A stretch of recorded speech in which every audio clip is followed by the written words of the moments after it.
Hi everyone, welcome back to my channel. My name is Anna and I recently spent 5 days in beautiful Perth, Australia. I made a video about it that kind of blew up, so oh my god, thank you so much for that. And because so many people appear to be interested in Perth and I personally had such a great time there, I thought I'll just share my detailed itinerary, update it a little bit based on your comments and recommendations to make sure future visitors get the best experience possible.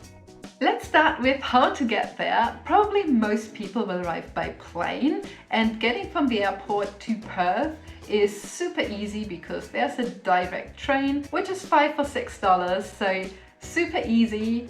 In terms of accommodation, I would recommend something near the central business district because from there it's so easy to explore all the beautiful sights of Perth. So what did I do on my first day? I just tried to get settled. I went to the central business district for a walk. I went to find a supermarket, and I would highly recommend getting some sun cream and a hat if you didn't already bring it. On the second day, I ventured to Kings Park and the Botanical Garden, which is absolutely beautiful, and you can definitely spend a couple of hours there. There are free walking tours as well, which unfortunately I missed. But if I were to go again, I would double check the times and make sure I join one of these free walking tours. In the afternoon, I would do one of two things. I would either go to the zoo because you can see kangaroos and koalas there. But if you're on a budget and still want to see some wildlife, a lot of people recommended Pinaroo because apparently you can see a lot of kangaroos there. So next time I'm in Perth, I would totally go there and see the kangaroos. Also, I was made aware by many of you that kangaroos and quokkas do not express their dislike of German tourists by ignoring them, but at noon is their nap time because they are crepuscular, which means that they are active during dusk and dawn. So I learned something new, and next time when I want to see wildlife, I will make sure I go at the right time.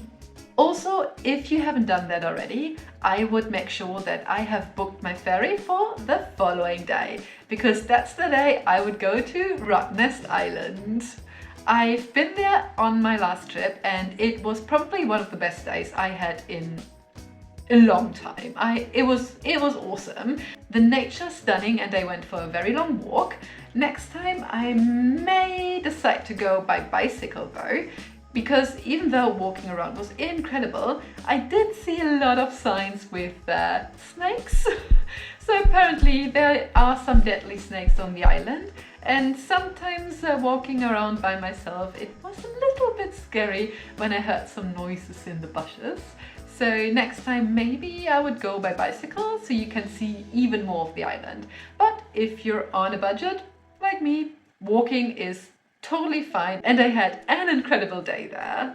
Also, if you go to Rottnest Islands, there are 3 things that I would very much recommend. Number 1, bring sun cream, which I did, and I reapplied it about 5 times, so just make sure you don't get sunburned.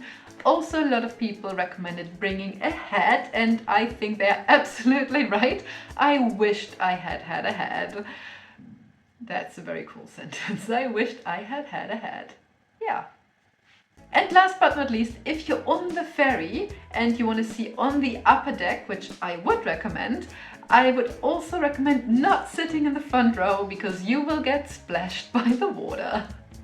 Another recommendation is booking the ferry to Rottnest Island in advance because prices actually vary. So if you book further in advance, it gets cheaper. Also, usually on the weekends, it's more expensive than on the weekdays. So just make sure to plan your trip to Rottnest Island accordingly to save some money.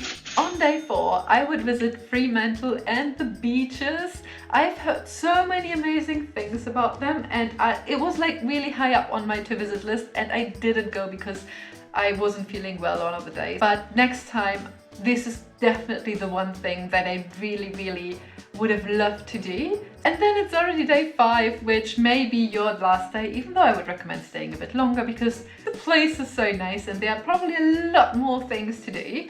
But if day 5 is your last day, I would try to get up early, go for a walk or run along Swan River and visit Heirisson Island to see the kangaroo sanctuary.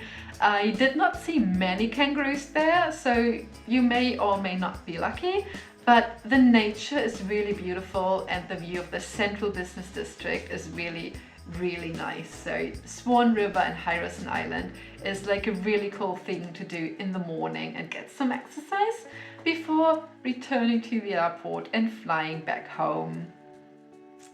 Or just stay. I would have loved to stay. That would be my new 5-day itinerary when visiting Perth, Australia. During my trip, I spent a total of 425 Australian dollars for everything excluding flights, which I think was a pretty good deal. Most of it was spent on accommodation, around $150, and then $120 on the ferry to Rottnest Island.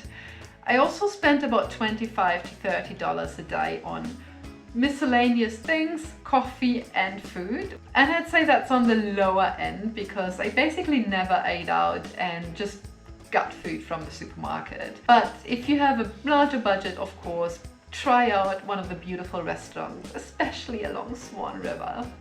I hope I could give you some tips and tricks and ideas for your trip to Perth. Again, the city was such a great surprise for me. I loved being there. I would have loved to stay longer, and I can totally see myself coming back and trying the new updated itinerary. I hope you enjoyed this video. If yes, leave a like or subscribe to the channel if you want to see more videos of my travels, and I hope to see you in the next video. Bye!